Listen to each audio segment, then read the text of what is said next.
আল্লাহ পাক রব্বুল আলামিন পবিত্র কোরআনুল কারীমের ভিতরে বলেন, লা ইন শাকারতুম লাযিদান্নাকুম ওয়া লা ইন কাফারতুম ইন্না আযাবি লাশাদীদ। আল্লাহ পাক রব্বুল আলামিন এখানে বলতেছেন যে বান্দা আমার নিয়ামত পেয়ে শুকরিয়া তার না আদায় করে, আমি আল্লাহ পাক রব্বুল আলামিন তার নিয়ামতকে আরো বাড়িয়ে দিই। সুবহানাল্লাহ। সুতরাং আল্লাহ পাক রব্বুল আলামিন আমাদেরকে সর্বক্ষণিকভাবে সর্ব বিষয়ে আল্লাহর পক্ষ থেকে আমাদের নিয়ামত দিয়ে আমাদের জীবনকে আল্লাহ তাআলা ধন্য করে দিয়েছেন। সুবহানাল্লাহ। যদি একটু চিন্তা করি, যদি কি একটু চিন্তা করি, আমরা অনেক সময় চিন্তা করি যে আমি গরিব, আমি অসহায়,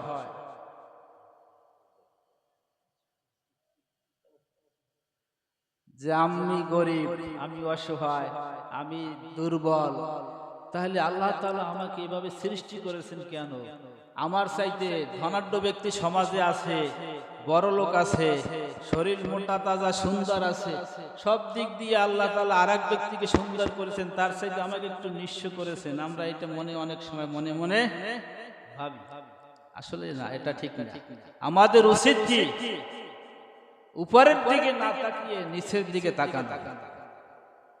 তার মানে কি, আমি যে পর্যায়ে আছি, আমার চাইতে কে বড় আছে বা বড় লোক আছে, ধনাঢ্য আছে, স্বাস্থ্য শরীর ভালো আছে, চাকরি বাকরি আছে, পোশাক আদি ভালো আছে, ওই দিকে নয়, যে আমার চাইতে যে নিঃস্ব আছে, গরিব অসহায় দারিদ্র মানুষ আছে কি আছে না সমাজে, তাহলে আমি যদি সেদিকে তাকাই, তাহলে আমার ভিতর থেকে আল্লাহর নিয়ামতের শুকরিয়া ছাড়া আর কিছু বের হইতে পারে? আমার এই 3.5 হাত বডিটা আল্লাহ পাক রব্বুল আলামিন সুন্দর করে সৃষ্টি করেছেন। আমাকে ইচ্ছে করলে তো আমাকে কানা বানাইতে পারতো কিনা? লুলা বানাইতে পারতো কি পারতো না? ল্যাংড়া খোরা বোবা বানাইতে পারতো কি পারতো না? ইচ্ছে করলে আল্লাহ পারতো, কিন্তু আল্লাহ পাক রব্বুল আলামিন তা না করে দেখা যায় আমার সাইড আমার মতোই মানুষ, কিন্তু অথচ অনেকের চোখ নাই, অনেকের মুখে জবান শক্তি নাই, অনেকের হাত নাই, অনেকের পা নাই, এরকম আছে কি আছে না? তো ওই মানুষগুলার দিকে যদি আমি তাকাই, তাহলে আমার থেকে আল্লাহর নিয়ামতের শুকরিয়া তখনই বের হয়ে আসবে। সুবহানাল্লাহ। আর যদি আমি বড় লোকদের দিকে তাকাই, যে আল্লাহ ওরে বড় লোক বানাইছে, সুন্দর বানাইছে, স্বাস্থ্য শরীর ভালো বানাইছে, আমারে কেন বানাইছে, তাহলে শুকরিয়া আসবে? সেজন্য আল্লাহ পাক রব্বুল আলামিন বলেন, বান্দা আমি যে তোমাকে নিয়ামত দিয়েছি, তোমাকে দুনিয়ার ভিতরে নিয়ামত দিয়ে ধন্য করেছি, ওই নিয়ামতের দিকে তাকাও আর শুকরিয়া তা আদায় করো, তাহলে আমি আল্লাহ পাক রব্বুল আলামিন তোমাকে যাবতীয় নিয়ামত দিয়ে ধন্য করে দিব। আর যারা আমার নিয়ামতের শুকরিয়া তা আদায় করলো না, অস্বীকার করলো, আমি আল্লাহ পাক রব্বুল আলামিন তাদের কাছ থেকে আমার নিয়ামতকে ছিনাই নিয়ে যাই। শুধু ছিনাই নিয়া আমি আল্লাহ পাক রব্বুল আলামিন পরবর্তীতে তাদেরকে কঠোর আযাবের ভিতরে প্রয়োগ করে দিই। সুতরাং যে অবস্থাতেই থাকি না কেন, আমাদের সদা সর্বদা শুকরিয়া আদায় করতে হবে কার? আল্লাহ পাক রব্বুল আলামিনের, এর বিকল্প আর কিছু। তাহলে আজকে সিরাতুন নবী, নবী সম্পর্কে আলোচনা, নবীর জীবনী। আমাদের মতন মানুষ নবীর জীবনী সম্পর্কে আমি যেটা মনে করি, যে আমার মতন মানুষ নবীর জীবনের সম্পর্কে আলোচনা করার মতন যোগ্য সেরকম কালাম কিছু নাই। আপনারা বলছেন, দাওয়াত দিয়েছেন, সেই জন্য আসলাম, না আসলে মনটা বেজার হবে, অখুশি হবে, সেই জন্য আসলাম। কিন্তু নবীর সম্পর্কে আলোচনা করার মতন যোগ্যতা আমার, কারণ সাহাবায়ে কেরামরা আয়েশা রাদিয়াল্লাহু তাআলা আনহার কাছে জিজ্ঞেস করছেন, মা আয়েশার কাছে, হে আয়েশা, আপনি বলেন তো রাসূলের জীবনী কি, রাসূলের চরিত্রটা কি, রাসূলের মুজিজা কি? আয়েশা রাদিয়াল্লাহু তাআলা আনহা বললেন, ও আল্লাহর নবীর সাহাবীরা, তোমরা কি কোরআন পড়ো নাই? কি পড়ো নাই? তোমরা কি কোরআন পড়ো নাই? সাহাবায়ে কেরামরা বলছেন, হ্যাঁ কোরআন পড়েছি। তাহলে তোমরা যদি কোরআন পড়ে থাকো, তাহলে রাসূলের 63 বছরের জিন্দেগির ভিতরে 23টা বছর ছিল নবুয়তের জিন্দেগি। এই 23টা বছরে আল্লাহ পাক রব্বুল আলামিন কোন সময় একটা আয়াত, কোন সময় একটা সূরা, পর্যায়ক্রমে 30টা পারা কোরআন নাজিল করে তার জীবন ব্যবস্থা আল্লাহ পাক রব্বুল আলামিন দিয়ে দিয়েছেন। সুবহানাল্লাহ। তাহলে পুরা কোরআনটাই হলো রাসূলের চরিত্র। কি পুরা কোরআনটাই কি রাসূলের? তাহলে আর পুরা কোরআনটাই হলো রাসূলের জীবন। এখন এই পুরা কোরআন সম্পর্কে আমার মতন অযোগ্য অদম লোকের পক্ষে আলোচনা করা সম্ভব? সম্ভব? কোরআনের আলোচনা যদি শুরু করে, আজ পর্যন্ত কেউ শেষ করতে পারে নাই, কিয়ামত পর্যন্ত আলোচনা করে শেষ করা সম্ভব হবে?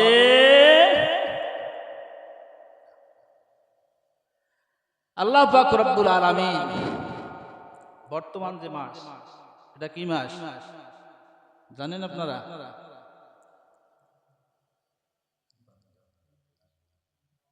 অল্পর ভিতরে ছাড়ি দিতে পারবে, ঠিক আছে? বর্তমান কি মাস আপনারা পারছেন, আপনাদেরকে ধন্যবাদ জানাই। অনেকে জিজ্ঞেস করলে বলে যে এটা হলো সেপ্টেম্বর মাস, আবার অনেকে জিজ্ঞেস করলে সে বলে এটা আশ্বিন মাস। আমাদের দেশের মানুষ, আমরা মুসলমান যারা আছি, অন্য ধর্মাবলম্বী যারা আছে তারা বাদ দিলাম, মুসলমান যারা আছি তারা আবার আরবি সম্পর্কে একটু অজ্ঞান, বেখবর, বেহুশ, বেহাল অবস্থা।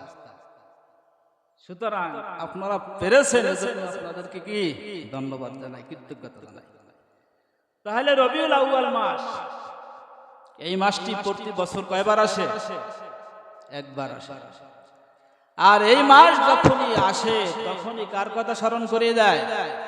বিশ্ব নবী জনাব হযরত মুহাম্মদ রাসূলুল্লাহ সাল্লাল্লাহু আলাইহি ওয়াসাল্লামের কথা আমাদেরকে স্মরণ করিয়ে দেয়। স্মরণ তো আমাদের সব সময় থাকে, কিন্তু তারপরেও এই মাসে আসলে একটু রাসূলের জীবনী সম্পর্কে, রাসূল সম্পর্কে, কোরআন হাদিস সম্পর্কে মনে হয় সব জায়গায় কম আর বেশি টুকিটাকি আলোচনা। সুতরাং এই রবিউল আউয়াল মাসে আল্লাহ পাক রব্বুল আলামিন 12ই রবিউল আউয়াল 570 খ্রিস্টাব্দে 12ই রবিউল আউয়াল রোজ সোমবারে আল্লাহ পাক রব্বুল আলামিন তার প্রিয় হাবিব বিশ্ব নবী জনাব হযরত মুহাম্মদ রাসূলুল্লাহ সাল্লাল্লাহু আলাইহি সাল্লামকে দুনিয়ার ভিতরে প্রেরণ করেছেন। রাসূলের আগমনের আগে, রাসূল যে দুনিয়াতে আসবে এই আসার সংবাদ দুনিয়াবাসী কি জানতো কি জানতো না? জানতো। কারণ তাওরাত এবং ইনজিলে রাসূল যে আসবে এই খবর আগেই আল্লাহ তাআলা কি দিয়ে দিয়েছেন। সুতরাং দিন এবং রাত আল্লাহর দিন আল্লাহর কাছে প্রার্থনা করেছিল যে আল্লাহ, তোমার যে মহামানব তাকে যে দুনিয়াতে তুমি পাঠাবা, আমি দিনের ভিতরে তুমি তাকে পাঠাইবা। দিন থাকে, রাত আল্লাহর কাছে ফরিয়াদ করেছিল যে আল্লাহ, তোমার যে মহামানবকে তুমি দুনিয়াতে পাঠাবা, আমি রাতের বেলায় তাকে দুনিয়াতে পাঠাবো। আল্লাহ কি করছেন? আল্লাহ কিন্তু বড় কৌশলকারী। আল্লাহর কৌশলের কাছে মানুষের কোনো কৌশল চলে না। আল্লাহ পাক রব্বুল আলামিন রাত এবং দিনের ফরিয়াদ শুনলেন। শোনার পরে আল্লাহ পাক রব্বুল আলামিন তার প্রিয় হাবিব বিশ্ব নবী মুহাম্মদুর রাসূলুল্লাহ সাল্লাল্লাহু আলাইহি সাল্লামকে রাতেও নয় দিনে নয় 12ই রবিউল আউয়াল সোমবারে সুবহে সাদিকের সময় দুনিয়ার ভিতরে প্রেরণ করলেন। সুবহানাল্লাহ। তখন রাতও নয় দিনও নয়, যাতে রাতও বেজার না হয়, দিনও কি বেজার না হয়। সেজন্য আল্লাহ কৌশল করে তাকে সুবহে সাদিকের সময় কি করলেন? দুনিয়াতে পাঠালেন। দুনিয়ায় আসার পরে তখনকার যুগে আরবের ভিতরে একটা প্রচলন ছিল, প্রভাবশালী যারা ছিল এদের বাচ্চা কাচ্চা যদি হইতো তাহলে ওই প্রভাবশালী লোকদের মহিলারা, মেয়েরা, মহিলারা তাদের বাচ্চাদেরকে স্থান পান করাইতেন। এই স্থান পান করাইতেন না, দুগ্ধ পান করাইতেন না, তাদের সন্তানদেরকে আরেকজনের দায়িত্ব, লালিত পালিত হওয়ার দায়িত্ব আরেকজনকে দিয়ে দিতেন। আর ওই সমাজে গরিব অসহায় যে মানুষগুলি ছিল, মহিলারা ছিল, তারা কিছু পারিশ্রমিকের আশায় বড় লোকের সন্তানদেরকে নিয়ে দুধ পান করাইতে এবং লালন পালন।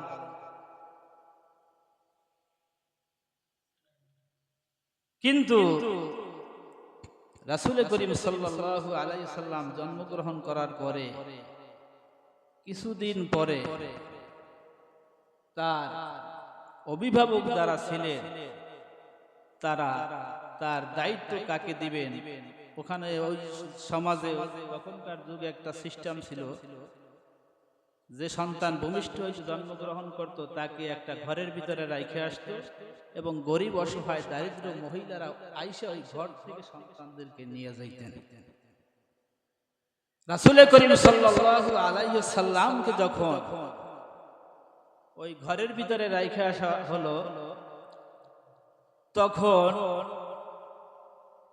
ওই দিন অনেক বাচ্চা কাচ্চা ওখানে রাখা হয়েছে, শিশুদেরকে রাখার পরে যারা নিতে আসছে সবাই আইসা জিজ্ঞেস করে এর বাবাকে, এর মাকে, এর বংশীয় পরিচয় কি, এগুলা জিজ্ঞেস করার পরে বলার পরে তারা ওই বড় লোকের সন্তানাদি, যারা বেশি বড় লোক তাদের সন্তানাদি তারা নিয়ে গেছে।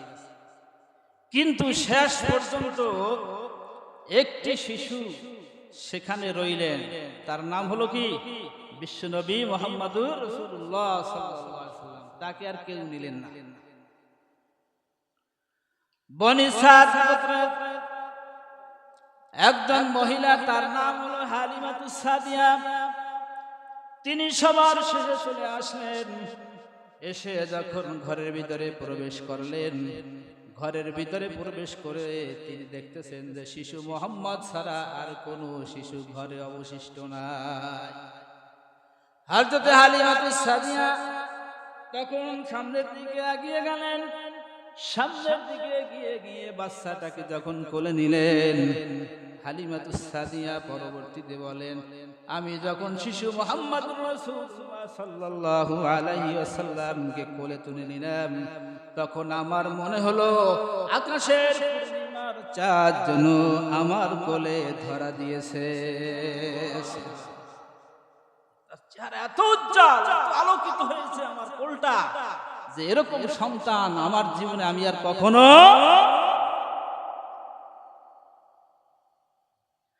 তাহলে আল্লাহ পাক রব্বুল আলামিন শুধু কি মা আমেনার বা হালিমাতুস সাদিয়ার কোল আলোকিত করার জন্য তাকে দুনিয়ায় পাঠাইছে?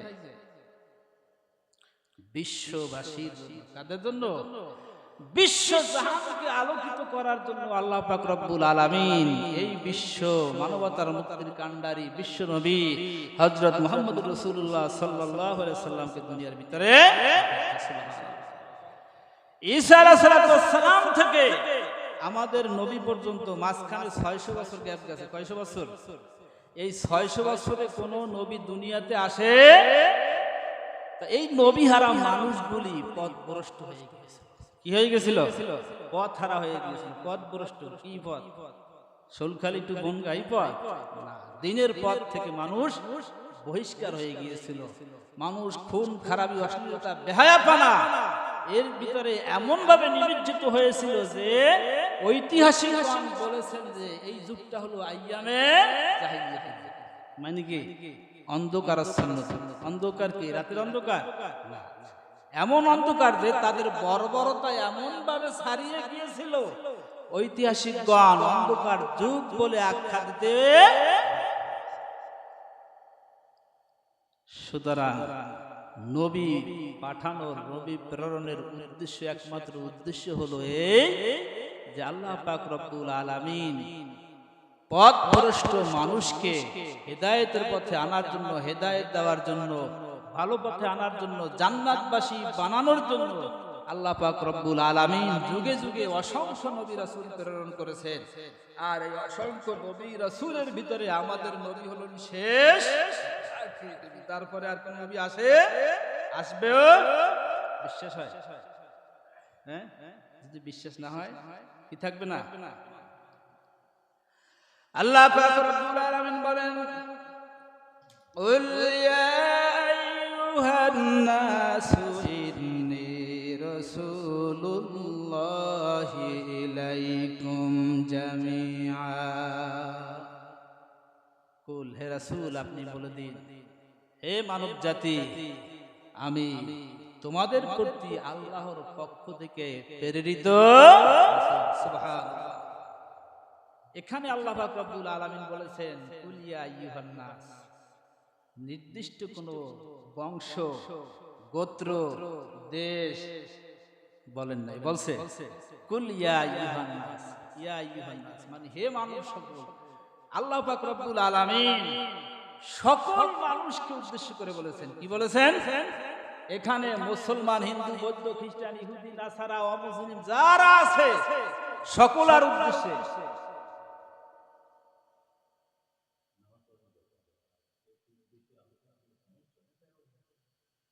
না, আমি 7টার ভিতরে শেষ করে দিচ্ছি।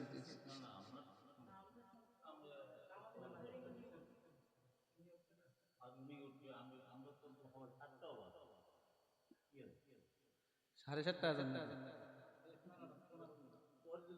7টা 15, 7টা 15 আজান, 7:30 দিন। আপনি আছেন না, আবার আমি আলোচনা করবেন না।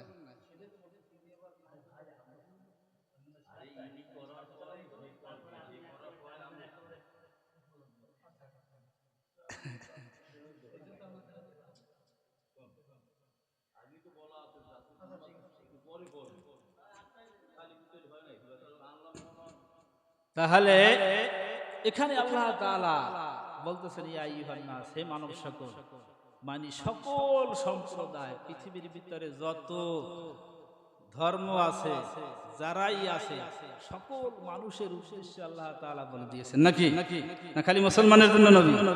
হ্যাঁ, শুধু মুসলমানদের জন্য? সকল মানুষের।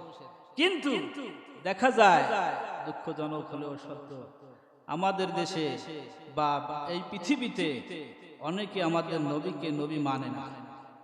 পৃথিবীতে প্রায় 800 কোটির বেশি মানুষ আছে। কত কোটি? 800 কোটির বেশি মানুষ। এর ভিতরে 600 কোটি অমুসলিম। 600 কোটি কি? 600 কোটি, প্রায় 600 কোটি বেশি হবে, কিছু বেশি হইতে পারে। তাই 600 কোটি যদি অমুসলিম হয়, এরা তো আমাদের নবীকে আখিরি নবী মানে না। মানে না, তারা তো আমাদের নবীর উপর ঈমানও আনে না। তাহলে মুসলমান আছে 200 কোটি। কত কোটি? মুসলমান আছে 200 কোটি। এই 200 কোটি সবাই কি মানে? এই 200 কোটির ভিতরে আবার মুনাফিক আছে কি আছে না? নাস্তিক আছে কি আছে না?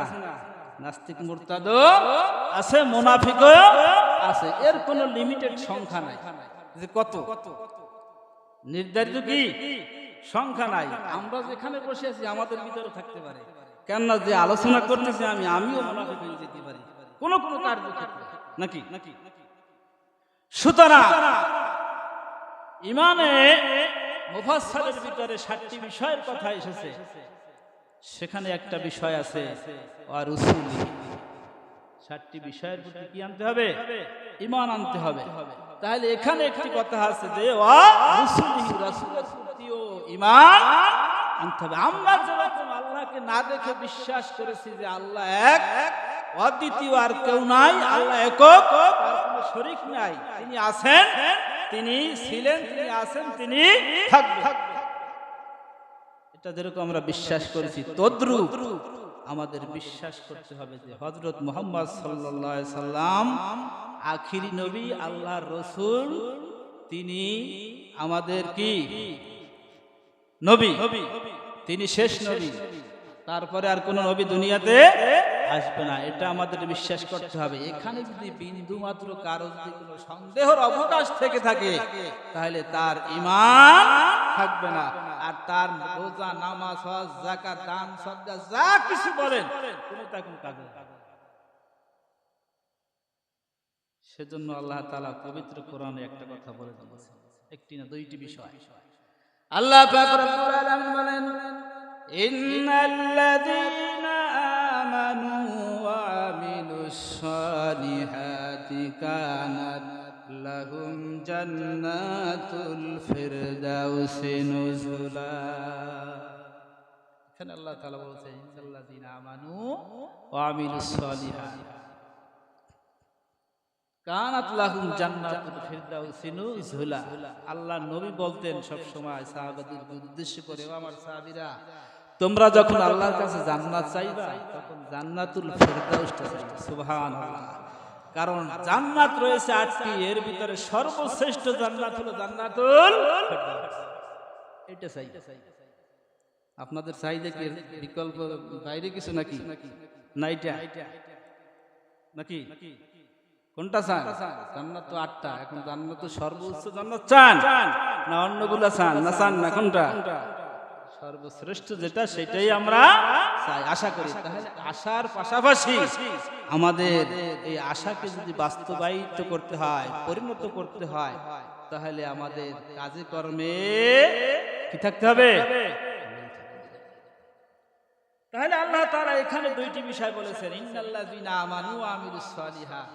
তোমরা যদি দুইটি কাজ করো তাহলে আমি আল্লাহ পাক রব্বুল আলামিন তোমাদের জান্নাতুল ফিরদাউসটা দান করে দিব। সুবহানাল্লাহ। এক নম্বরে কাজ হলো ঈমান আনতে হবে। এক নম্বরে কাজ কি? ঈমান আনতে হবে। এক নম্বরে কাজ কি? আমরা কি ঈমান এনেছি না ঈমান পাইছি? ঈমান পাইছি, কিন্তু ঈমান আনি নাই। সেজন্য আমাদের কাছে ঈমানের কি নাই? মূল্য নাই, দাম নাই। আমি জন্মগ্রহণ করেছি মুসলিম পরিবারে, আমার বাপ মুসলিম, আমার দাদা মুসলিম, আমার দাদার বাপও মুসলিম, সেই সূত্রে আমিও। আমাদের আদমশুমারি যেটা বলা হয়, জনশুমারি যেটা বলা হয়, ওখানে আমাদের লিস্টে নাম আছে মুসলিমের। জাতীয়তা কি? মুসলিম। যদি প্রকৃত পক্ষে তদন্ত করা হয়, তালাশ করা হয়, তাহলে দেখা যাবে মুসলিমের মও আমার ভিতরে।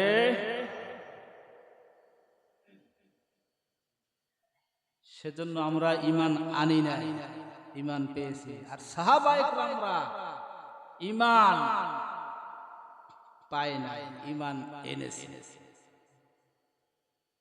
সেজন্য তাদের জীবন চলে গেছে, তবু ঈমান, বাড়ি চলে গেছে, ঘর বাড়ি, জায়গা জমি, ধন সম্পদ, টাকা পয়সা, অর্থ করি সব চলে গেছে, কিন্তু ঈমান। কেউ যদি আপনার আইসা 500 টাকার নোট দিয়ে বলে, আপনার এটা হাতিয়ে দিলাম, রাখেন, আর ওই 500 টাকা যদি আপনার পরের বাড়ি কাজ করে দিন মজুরি দিয়ে আনতে হয়, তাহলে আপনার কোনটার প্রতি মায়া থাকবে বেশি? যেটা উপার্জন করতে কি হয়েছে? কষ্ট হয়েছে, মাথার ঘাম পায়ে ফেলেছেন, যেটা উপার্জন করতে, ওইটা ভাঙতে আবার কি কষ্ট লাগবে। আর যেটা আপনার হাদিয়া দিয়ে গেছে, ওটা তো আসবে না, আবার ভাঙতে আবার আসবে নাকি? ওটা ভাঙতে আর আপনার কষ্ট। তদ্রুপ যদি আমরা ঈমানকে আনতাম বুঝে শুনে, তাহলে আমাদের জীবন গেলেও আমরা ঈমান ছেড়ে দিতাম। ঈমান হলো সংখ্যার নাম। ঈমান কিসের নাম? সংখ্যার নাম। আর আমল হলো শূন্যের নাম। সংখ্যা আছে, শূন্যর মূল্য আছে, কিন্তু সংখ্যা নাই, শূন্য যত বসান মূল্য হবে। এক দিলেন, এখন একের পরে যদি শূন্য দেন তাহলে কত হবে? 10। 10-এর পরে আরেকটা শূন্য দিলে 100, 100-এর পরে আরেকটা শূন্য দিলে 100,000, ওই 1000, 1000-এর পরে আরেকটা শূন্য দিলে লাখ। তাহলে এখন এই শূন্যগুলো যদি একের আগে বসায়, মূল্য আছে? তাহলে ঈমানের নাম কি? সংখ্যা। আর আমলের নাম শূন্য। ঈমান আছে, আমল করেন, যত আমল করবেন তত আপনার আমল নামায় নেকি লেখা হবে। সুবহানাল্লাহ। আর ঈমান নাই, যতই আমল করেন কোন আমলে কাজে আসবে। সেজন্য অমুসলিম যারা আছে তারা ঠিক ঠিক ভালো কাজ করে, কিন্তু কম আর বেশি করে, কিন্তু তাদের কি নাই? ঈমান নাই, এক আল্লাহর প্রতি বিশ্বাস নাই। কেউ দেবতারে বিশ্বাস করে, ভগবান বানায়। কেউ ঈসা নবীরে আল্লাহর পুত্র হিসেবে মানে। ইহুদিরা আবার অন্য আরেকজনকে, উজাইরকে আল্লাহর সন্তান হিসেবে মানে। এরকম বিভিন্ন মত পার্থক্য তাদের ভিতরে। তাদের ভিতরে ঈমান নাই, না থাকার কারণে তাদের আমলগুলি আল্লাহর কাছে কোনো মূল্য। সেজন্য তারা মৃত্যুর পরে খালিদিন ফি নারি জাহান্নাম খালিদিনা ফিহা, তাদের স্থান কোথায়? আর আল্লাহ পাক রব্বুল আলামিন সূরা বাইয়িনাতে বলেন, ইন্নাল্লাযীনা আমানু ওয়া আমিলুস সালিহাতি উলাইকা হুম খায়রুল বারিয়া। এখানে আল্লাহ বলতেছেন সর্বশ্রেষ্ঠ মানুষ হলো তারা ঈমান এনেছে যারা, আর ভালো কাজ করেছে, এরা হলো কি সর্বশ্রেষ্ঠ মানুষ। কিন্তু আমরা না হতে পারলেও অন্তত চেষ্টা করি কিভাবে ঈমানদার হওয়া যায়, ভালো হওয়া যায়। আমরা এক আল্লাহর প্রতি বিশ্বাস করি, এক আখিরি নবী বিশ্ব নবী জনাব হযরত মুহাম্মদুর রাসূলুল্লাহ সহ যত নবী রাসূল দুনিয়াতে এসেছেন সকলের প্রতি আমাদের কি আছে? বিশ্বাস আছে, ভক্তি আছে, শ্রদ্ধা আছে, ভালোবাসা। সেজন্য আমরা কি করি? ঈমান পরিপূর্ণ না থাকলে ঈমানের দাবি করতে, তাহলে আলোচনা অধিকার বাড়াবো না। দ্বিতীয় নম্বরে যে বিষয়টি সেটি হলো আমিলুস সালিহাত। আল্লাহ পাক রব্বুল আলামিন বলেছেন যারা ঈমান আনবে এবং আমলে সালিহা করবে, ভালো কাজ করবে, সৎ কাজ করবে, আমি আল্লাহ পাক রব্বুল আলামিন তাদেরকে জান্নাতুল ফেরদাউস দান করে দেব। সুবহানাল্লাহ। তাহলে ভালো কাজ কি এখন আপনারা বলেন? এই দিনী মজলিসে কিছু সময় টুপি মাথায় দিয়ে বসছি, মানুষের সাথে দেখা সাক্ষাৎ হইলে সালাম কালাম দেব, আর একটু পাঞ্জাবি টুপি টাপি মাথায় দেবে, এই মনে হয় সৎ কাজ, ভালো কাজ নাকি? হ্যাঁ, ভালো কাজের সীমারেখা আল্লাহ তাআলা এখানে দেন নাই। অর্থাৎ মানে হলো এই পৃথিবীতে যত প্রকারের ভালো কাজ আছে সব ভালো কাজ হলো সৎ কাজের অন্তর্ভুক্ত। সুবহানাল্লাহ। তাহলে এই সৎ কাজ যদি আমরা করতে পারি তাহলে আমরা জান্নাতের অধিবাসী হতে নসেদ সমস্যায় যায়। সেজন্য ঈমানের পর পরই ভালো কাজ হলো কি? নামাজ। ঈমানের পর পর ভালো কাজ কি? নামাজটা আদায় করা। যে ব্যক্তি আল্লাহর প্রতি ঈমান আনবে তার জন্য প্রথম কাজ হবে যথাসময় উক্তমতো নামাজকে। আমরা অনেক মানুষ আছি, মুসলমান আছি, এই নামাজ সঠিকভাবে পড়ি। সঠিকভাবে নামাজ কি? পাঁচ ওয়াক্ত কি পড়ি না। ওই সপ্তাহে একদিন শুক্রবার যাই, বছরে 2 ঈদে যাই, আর মাঝে মধ্যে কেউ মারা গেলে তখন জানাজায় যাই উপস্থিত। নামাজ কি?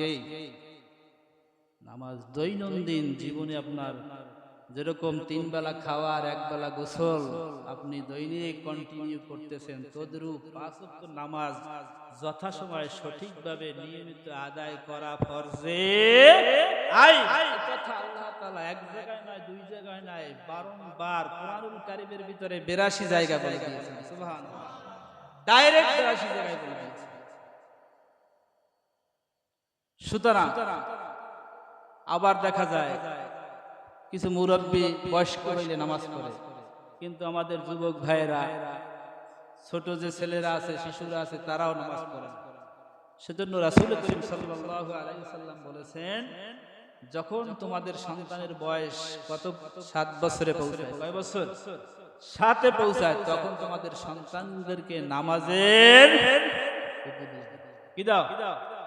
নামাজের উপদেশ দাও। যখন তার বয়স 10 বছরে পৌঁছায় যদি নামাজ না পড়ে, নামাজের জন্য প্রহর, নামাজের জন্য কি করো? প্রহর কর। তাহলে আমরা অনেক মানুষ আছি, অনেকের ছেলে মেয়ে আছে 10-এর ঊর্ধ্বে চলে গেছে বয়স, কিন্তু নামাজের জন্য তাগিদ দিচ্ছেন না, নামাজের কথা বলতেছেন না।